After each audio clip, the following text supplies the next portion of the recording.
Hi, I'm Laura Fisher. I'm the archivist here at the Petersen Automotive Museum. I'm down here in our archival workshop where we preserve and repair certain artifacts, process things as well. I'm right next to some of our collection areas, and we also have our offices in here. I'm currently working on mounting a brochure from the 1950s for our upcoming Pininfarina exhibition. We will have 3 cases with archival material in it, and so my job is to make sure that they are properly mounted and that the mounts are safe for the artifacts and that they look good as well. So I've already cut my mount board to size. This is an archival black mount board. We do have a bit of a challenge in the gallery because the gallery is painted black and so are the display cases. It's part of the aesthetic of the exhibition, but that gives me a little bit of a challenge because most archival board comes in off-white or cream colors, which is our standard, museum colors for mounting. So I had to track this down. I've already cut it to size for mounting. As you can see, we have some rough edges. So what I like to do is go through and just sand them off for display. So you'll notice I'm not wearing gloves for this particular job. That's okay. My hands are very clean and the object is not necessarily that fragile or sensitive to my hands. The reason I'm not wearing gloves is I'm going to be working with some adhesive mounts and they tend to get stuck to the objects. Also, when you wear gloves, sometimes you don't feel how much pressure you're putting on an object, and when you're mounting an object, it's one of the most vulnerable times for the object. So you want as much dexterity as possible when working with mounts and other objects like this. So as you can see, these are my little cheaters. Sometimes we do create little wraparound mounts and stuff, but these are going to be basically document corners that we're going to adhere to the mount, and they're a little big, though I don't know if you can really see them. And so I'm going to cut them to size. And I usually do this by hand, but it takes me a lot of practice and a good eye.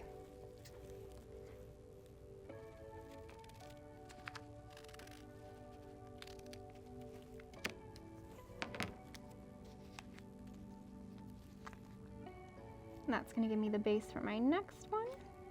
I just got to make the first one look good.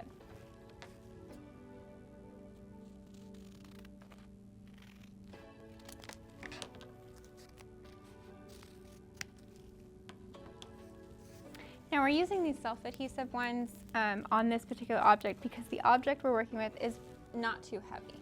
If you're working with something a little heavier, like let's say a magazine or a booklet of some kind, you will want to basically create your own mounts and to size because you do want to secure the object as much as possible. These are not the most sturdy, but they will hold an object like this for exhibition. Also, this particular object is going to sit at about a 45-degree angle for display, meaning I don't have as much gravity pulling down on my object or my mount, so it'll be pretty safe right there. So I've cut the board to size, but just a smidge bigger than the object itself to give me a little bit of wiggle room to place the corners.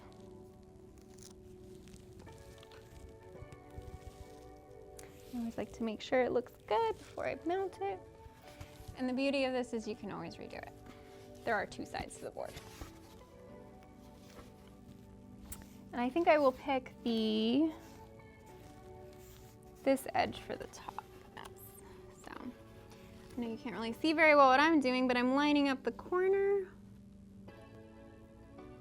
with the board. And they are transparent, so they will not really be seen. Now I'm going to mount them and then end up trimming the ends there. Now these corners are acid-free, pH neutral, conservation safe. They are not your run-of-the-mill frame corners.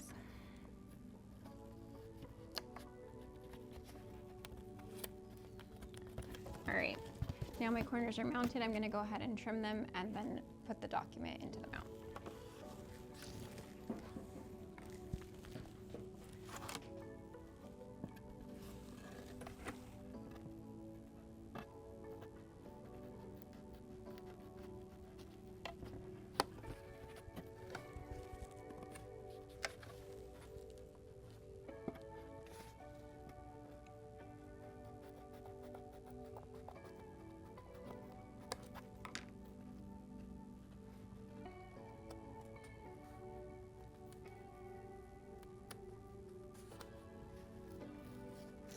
we already messed up. So we take the frame corner off and we get a new one, no big deal.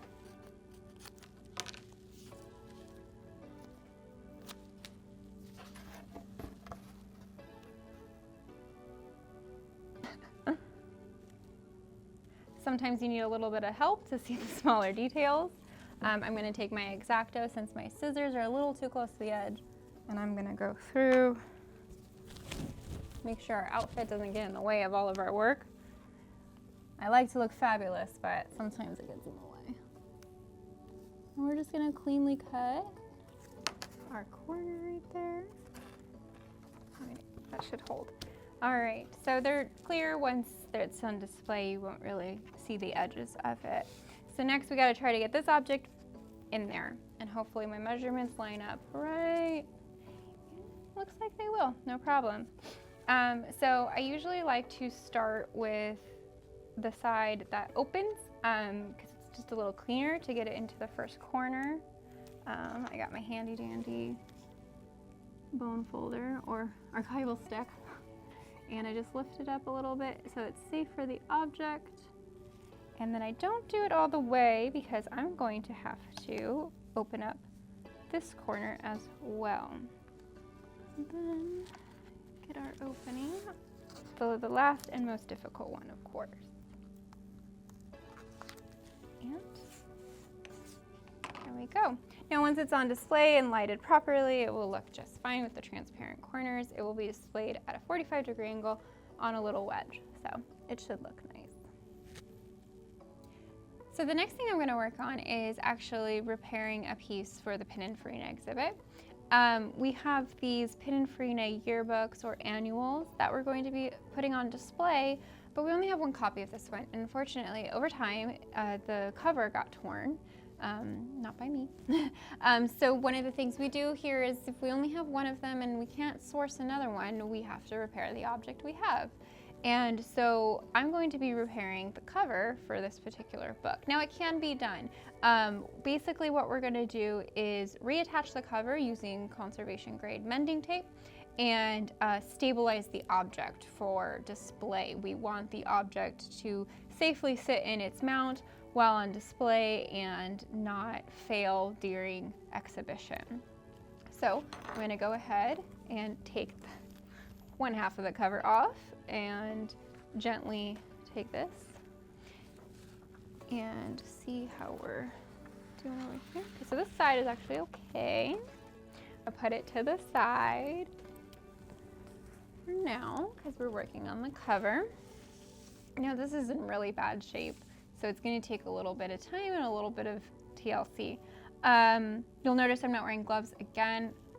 Same principle. I don't know how much pressure I'm putting on paper if I'm wearing the gloves, and it can become very cumbersome with the mending tape because it is self-adhesive. So as long as your hands are clean, you should be fine. So the first thing I'm going to do is kind of inspect what we've got going on here. We have tears across the edges and the binding. Now this particular part won't be on display, so I don't have to worry about it as much, but I do want to stabilize it. Okay. Just trying to see where basically the points where I'm going to join the piece of paper together. Now, this particular one is not necessarily extremely rare or fragile, so we can kind of get away with repairing it. Some papers or books you don't want to conserve, right? You don't want to repair. Always talk to, a rare book expert about what you think the best course of treatment for an older book would be, because it's certainly different for each piece. So I'm going to turn this piece over. I have my flat edge tool, and at this point I'm basically going to turn over any parts that are bent. When paper tears, it tears to one side, and so you want to flip everything over gently, and you kind of want to burnish it a little bit and recreate that fold. And go through if there's any other points. Anything loose. All right. I'm going to look at this one now. We do have quite a bit going on over here.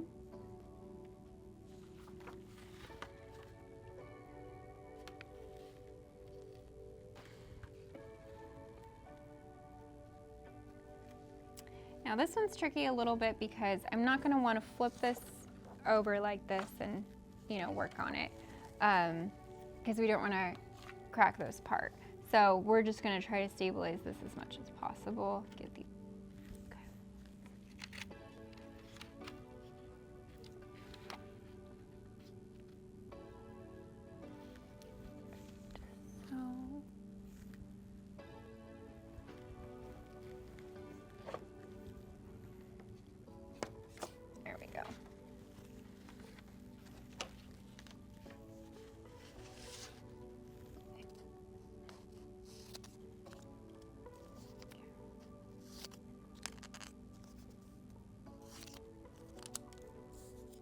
So the next major part of this restoration is going to be joining the two pieces of the cover together. And what that's going to basically entail is me basically meeting up the two ends that ripped and making sure that anything that's flipped over or under, I can get the joint just right. So I am going to lay this flat as gently as possible. I can see where I have a little bit of the cover on the front, so I'm going to line those up. You can join up where the paper feathered. You can usually get a pretty good repair. Now, when you're repairing paper for stability, it's usually good to do it on both sides, but we're gonna be displaying this, so we don't want mending tape to be on the other side. So I only have the advantage of doing it from the back, so I have to make it as perfect as possible. I'm using my favorite archival mending tape, and basically this is acid-free, pH neutral. It has an acrylic-based adhesive that's safe for the object, and anything you do in conservation, you want to make sure it's reversible in some way that is safe for the object.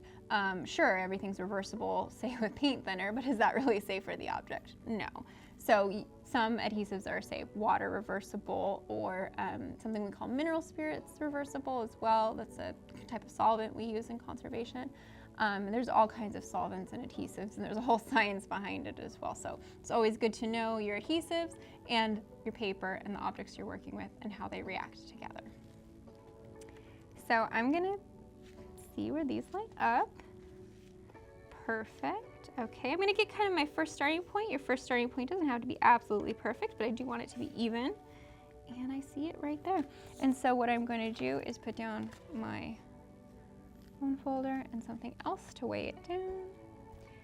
And I'm going to basically get this, it's very thin mending tissue, it's called.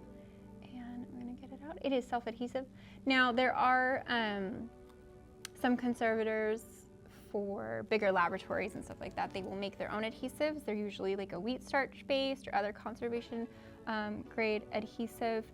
That is certainly an option. We just don't necessarily have as much paper conservation going on here that we need those kind of facilities to make our own adhesives. So I prefer the self-adhesive tape. So I'm just gonna make sure these line up again. I'm gonna make my first join.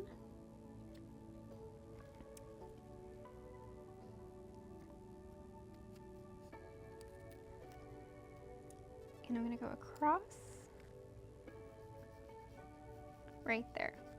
So that's gonna be my first stabilizing point. You can see I went over the edge a little bit. That's okay. I'll go through and repair it later or trim it off later. All right, so I see a good point right there where I like how it lines up. Just gonna frame it for myself there. Get my next piece going.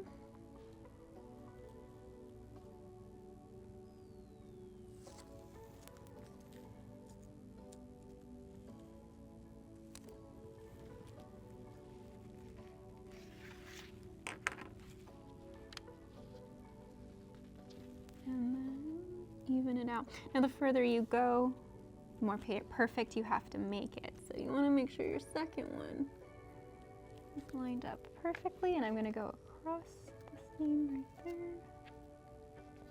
All right. So I've got two great stabilizing points for me to work from here. I'm going to go ahead and go up and stabilize this area and then work upward from there. And then I'm going to burnish it with my bone folder and make sure all of my adhesives is sticking to the paper, and then I'm going to put it back on the book and see how it fits on our book display. This could take a long time. It is very detailed work and it's kind of painstaking, so I'm going to let you go here and finish this up. So don't forget to like, comment, and subscribe, and I'll see you next time.